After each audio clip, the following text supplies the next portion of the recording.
BK Academy of Chess is proud to present famed chess swindler and U.S. champion Frank Marshall. Although swindling, in general usage, is synonymous with cheating or fraud, in chess the term does not imply that the swindler has done anything unethical or unsportsmanlike. A swindle is when a player in a losing position tricks his opponent, without cheating, to escape with a win or even a draw.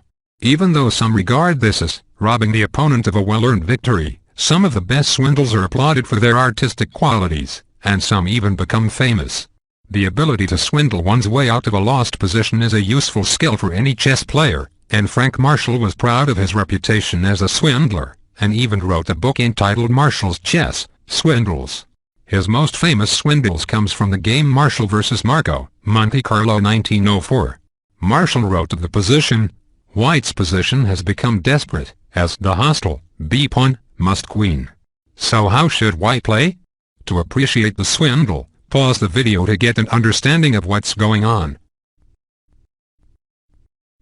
The computer recommends rook takes c7 as the best move, but black would simply sidestep the check with king b8, leaving white with no resource to stop the b-pawn.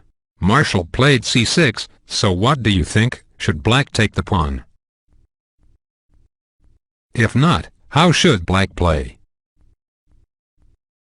If black plays b takes c6, then white could then play rook takes c7, king b8, rook b7, king takes b7, knight c5, right? Winning black's rook and stopping black's pawn from advancing.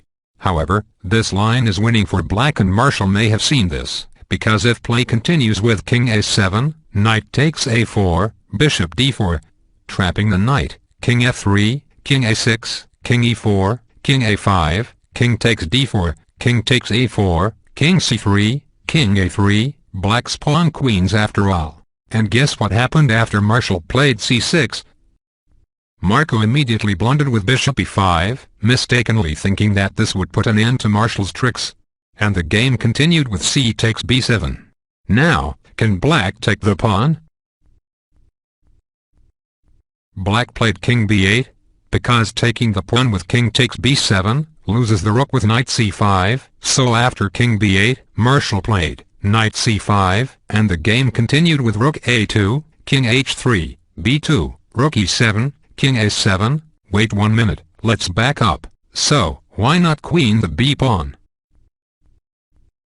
Because after the promotion, white would have rook e8, king a7, rook a8, king b6, and b8, promoting the pawn to a queen and winning black's newly created queen. After king a7, the game continued with rook e8, c6, rook a8, king b6, rook takes a2, b1, promoting the pawn to a queen. Now what do you think? How does Marshall pull this off?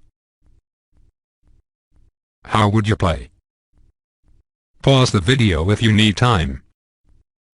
Marshall promoted his pawn with check, so that after bishop takes b8, he put a fork to the queen with rook b2, queen takes b2, knight a4, king b5, and knight takes b2.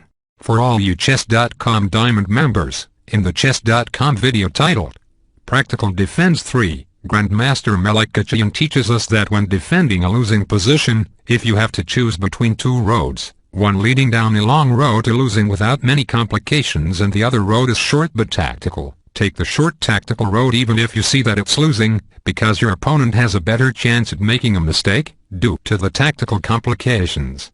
Marshall took this small advantage, that he swindled, and cashed it in for the victory. I hope you enjoyed this video, and thanks for tuning in to BK Academy of Chess, where together we build, and over the board we even the score.